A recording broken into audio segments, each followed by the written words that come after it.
राजनीति में अपना लोहा मनवाने वाले ये सफल नेता आज क्यों भुला दिया।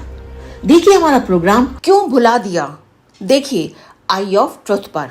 दक्षिण भारत और खास तौर पर तमिलनाडु की राजनीति के वट वृक्ष कहे जाने वाले करुणानिधि दलितों और वंचित समुदायों के मसीहा माने जाते थे।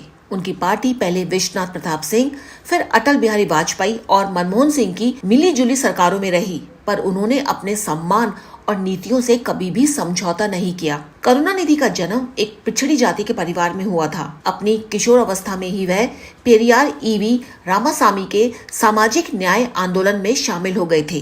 3 जून 1924 को जन्मे करुणानिधि अपने शुरुआती दौर में तमिल फिल्मों की पटकथाएं लिखा करते थे।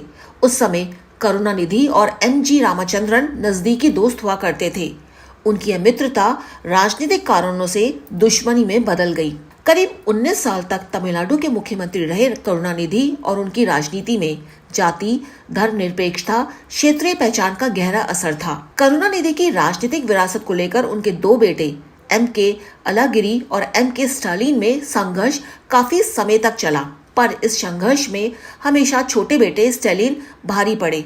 उनके प्रशंसकों की फेहरिस्त भी बड़ी है। वहीं वे अलागिरी की तुलना में ज्यादा पढ़े लिखे और कूटनीति में माहिर भी हैं। करुणानिधि ने भी कई मौकों पर सार्वजनिक मंचों से संकेत दे दिया था कि उनके बाद उनकी विरासत को एम.के. स्टालिन ही संभालेंगे। स्टालिन का चेन्नई क्षेत्र में ज्यादा प्रभाव है तो अलागिरी का मदुरई क्षेत्र में, पर दोनों भाइयों में लड़ाई चलती रही और साल 2014 में चरम सीमा पर पहुंच गई। उसके बाद अलागिरी को द्रुमुक प्रमुख ने जनवरी 2014 पार्टी से बाहर निकाल दिया था। करुणानिधि का 94 साल की आयु में अगस्त 2018 में निधन हो गया था। करुणानिधि ने 3 शादियां की थी। उनकी पहली पत्नी पद्मावती, दूसरी पत्नी दयालु अम्माल और तीसरी पत्नी रजती अम्माल है। पद्मावती का निधन हो चुका है जबकि दयालु और रजती जीवित हैं। उनके 4 बेटे और 2 बेटियां हैं। एम.के. मुथु पद्मावती के बेटे हैं, जबकि M K. Alagiri, M K. Stalin, MK.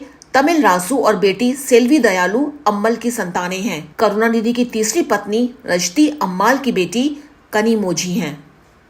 Kushal जीना के साथ अनुजन रोहतगी, आई ऑफ ट्रुथ। हमारे चैनल आई ऑफ ट्रुथ को सब्सक्राइब कीजिए यूट्यूब पर, इसे फॉलो कीजिए फेसबुक पर, इंस्टाग्राम पर, ट्विटर पर और कू पर।